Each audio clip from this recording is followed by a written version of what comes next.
Hey everyone, if you're enjoying movie night, don't forget to rate and review.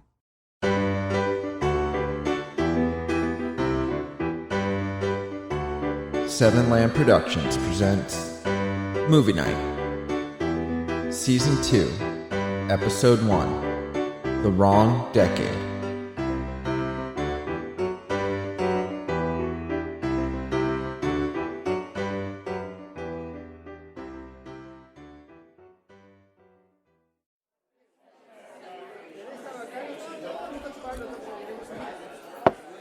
It was Wednesday night, and Josh and I decided to hang out, although I wish we chose a different place.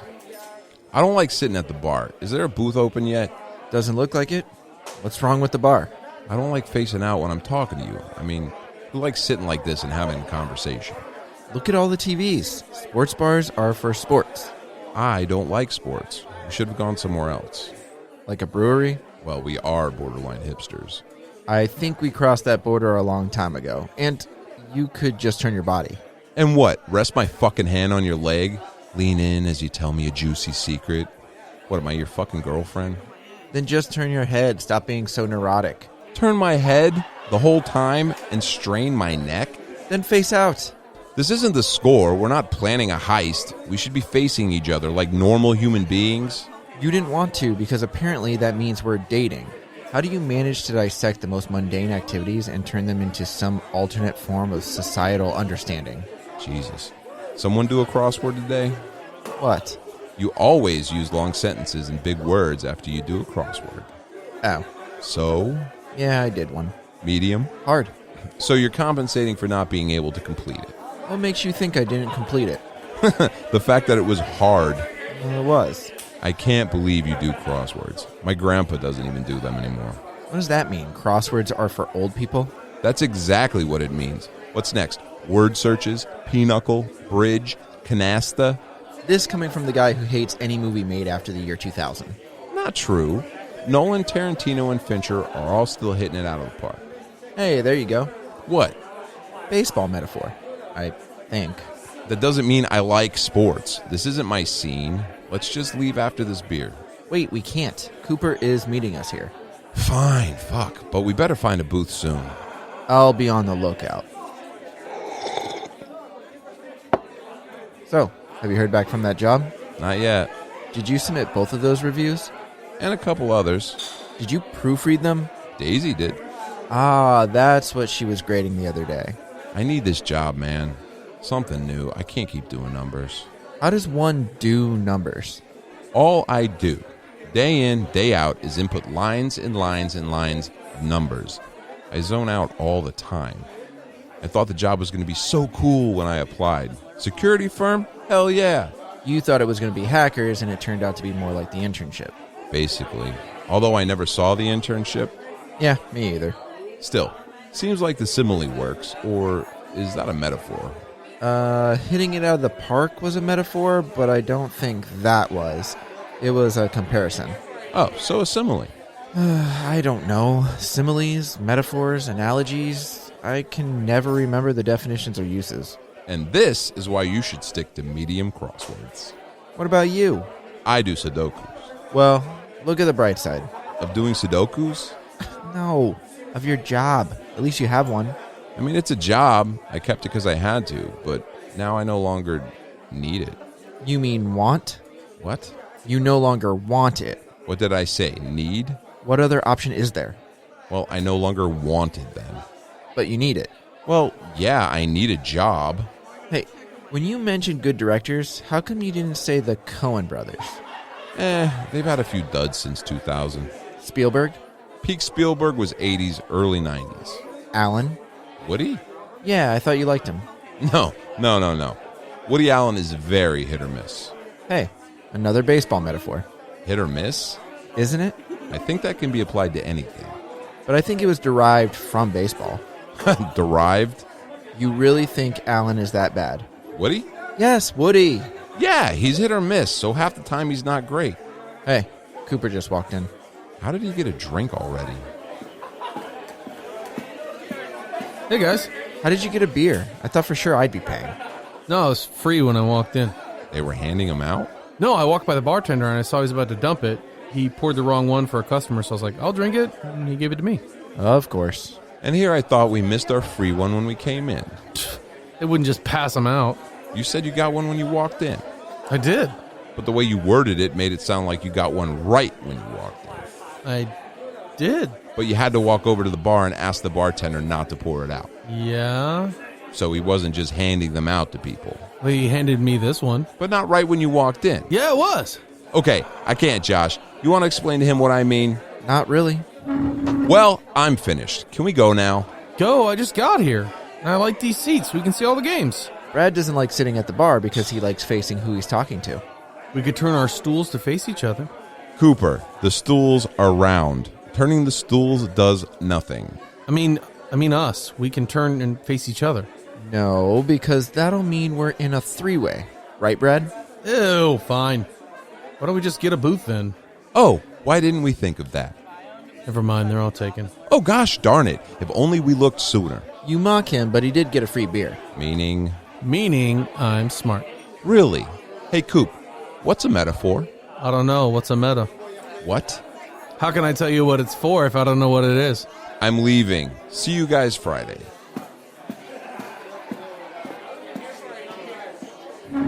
What's with him? He doesn't like sports.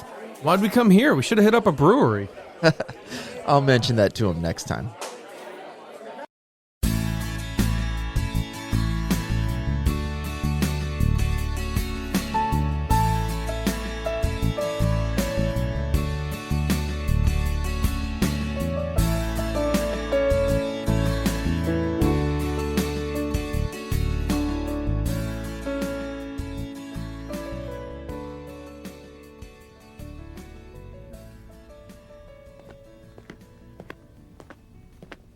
Daisy, I'm putting my rent on the counter.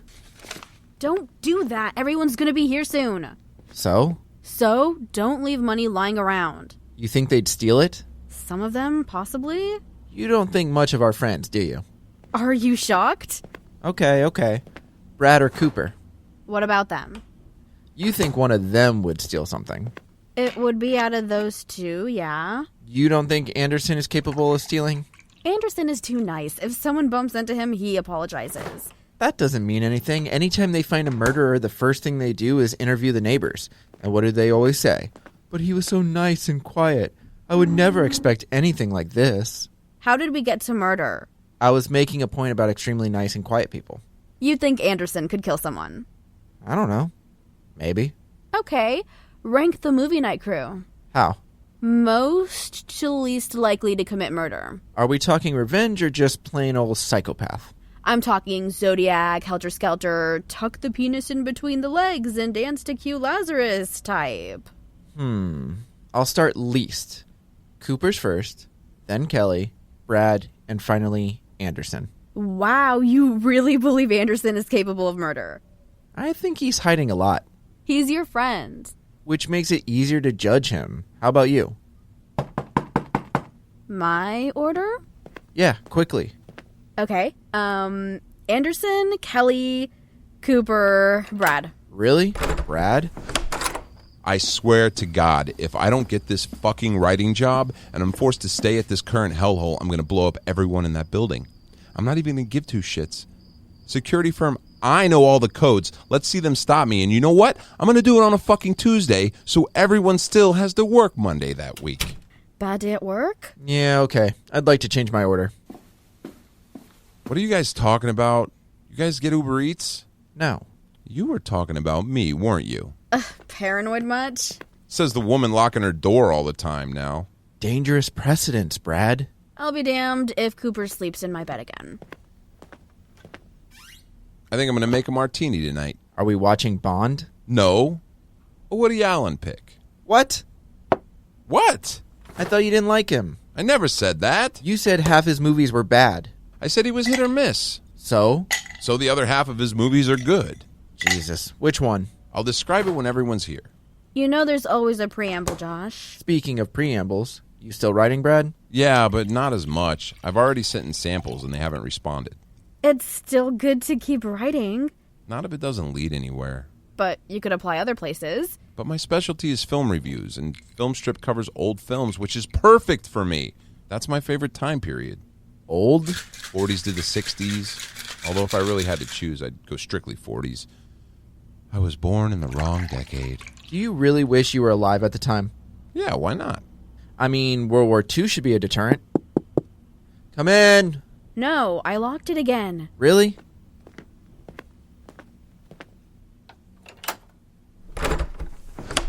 Hey, guys. Kelly and Anderson entered, and while Cooper was also there, he stayed outside, head down, shuffling his feet. What's with him? Coop, what are you doing? Can I come in? You don't have to ask. Well, last time you yelled at me. You came in unannounced, ate my food, and slept in my bed.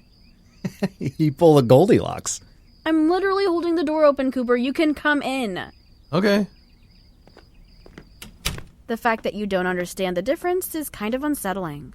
Are you still talking to me? Never mind. What decade would you rather live in, Josh? I'm fine with now. Really? What a boring answer. What are we talking about? Brad likes old movies, so for some reason he thinks it would be great to live in the 40s to, like, I don't know, catch the Maltese Falcon opening weekend. I like the style of the 40s as well. The 50s were much better. How so? You're thinking strictly about movies. What about music? Wait, if we're talking music, then the 60s were the best. Beatlemania? That's the decade I'd choose. You would want to be born in the 60s? No, live through the 60s. So, born in the 50s. More like 40s. Okay, so you're born in the 40s. See? Born in them, not living through them. The 40s had good music too. Big band stuff. Glenn Miller, Artie Shaw, Benny Goodman. I like how I'm old because I do crosswords, but you just said big band. And gave examples. Brad, what about World War II? So I avoid the draft. Okay, Trump. Don't start with me, Kelly. I think I'd go 80s. More eclectic music, movies were fun, arcades, MTV was still music. Plus, Anderson has a thing for big hair. Big hair bands? I think they're just known as hair bands. No, he's got a thing for, like, perms. On girls. Why did you have to specify that? I just find it attractive. He likes big hoop earrings, too. Does he make you wear that stuff in bed? Do you really want to know? No, I retract my statement. It was a question. I think I would want to see the Renaissance. I like their festivals. That was a hell of a decade, Coop. We ready to start this movie? What are we watching, Brad? Thank you for asking, Daisy. Tonight is a special pick. I decided to go with something newer after Josh and I had a discussion at a sports bar that I'll never return to. Woody Allen, a very hit-or-miss director. And not making movies in the 40s. Please, don't interrupt. The reason I chose this film, which is titled Midnight in Paris, is because of the issue that was just discussed earlier. Makes sense. But are you sure everyone hasn't seen it? Because Anderson and I have. I never got around to seeing it. Me either. There's the answer to your question. See, it's not always about you, Kelly. Now, please, no more interruptions. This film has a great story that dissects the themes of nostalgia and modernism. It compares and contrasts aspects of society and culture between the present and the past, while exploring the idea that people generally believe that past was better for some reason or another. How long is this movie? I have no idea. Like an hour and a half? Why? Oh, sounds long. The film sports an amazing cast of great acting, although McAdams overdoes it a bit, but it also has wonderful cinematography and direction. I don't know. I'm not a fan of Woody Allen. Something tells me it's because of his off-screen life. He married his daughter. Adopted daughter. It's still his daughter and really gross. Hey, I'm not saying the guy deserves a Nobel Prize for fatherhood, but he directs the hell out of this movie. Is there a Nobel Prize for fatherhood? No, just motherhood. Oh, cool. But, Brad, the real question is, do you have Midnight in Paris on Blu-ray? I always have it on Blu-ray. Like you carry it around on you? In case he needs to be pompous in a pinch. I mean, that if I like a movie and I'm showing it on a film night, yes, I'm going to have it on Blu-ray. Cool. Can we start? Ready when you are. While everyone made their popcorn and got their drinks, I quickly made another martini.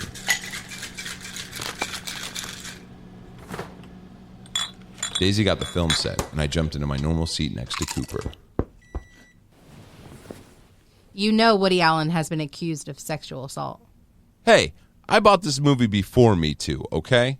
It's fine, it's fine. At least he's not in the movie. Kelly doesn't like watching anything with Alan, Kirk Douglas, and now Kevin Spacey. Or Bill Cosby. Bill Cosby. He should be easy to avoid. Have you seen his filmography? The dude was in Leonard Part 6. Huh. I never saw part 1 through 5. No one has. Hashtag me too. No, because there wasn't a part 1 through 5, Coop. Kelly, aren't you limiting yourself a bit much? I mean, no LA Confidential, Spartacus, or Manhattan. Woody Allen dates an underage girl in Manhattan, so no. That film did not age well. Hey, guys, I want to change my answer. What? What are you talking about? Forget about the Renaissance. That's easy. Hardly remember it. I think a cool decade to live through would be, like, dinosaur times. And you're worried about him taking our rent money. Theft has nothing to do with intelligence. What? Are you guys talking about me? Brad, start the movie. I'm starting the movie.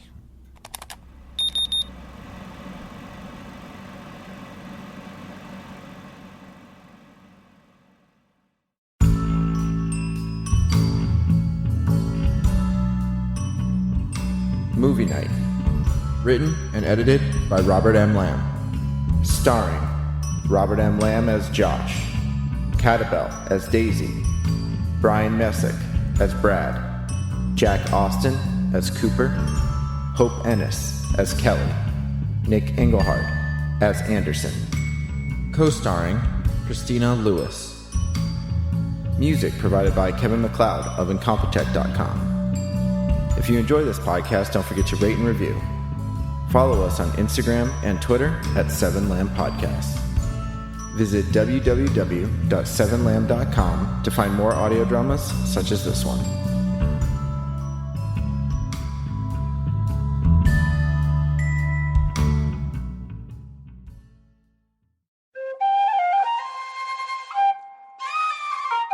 This has been a 7 Lamb production.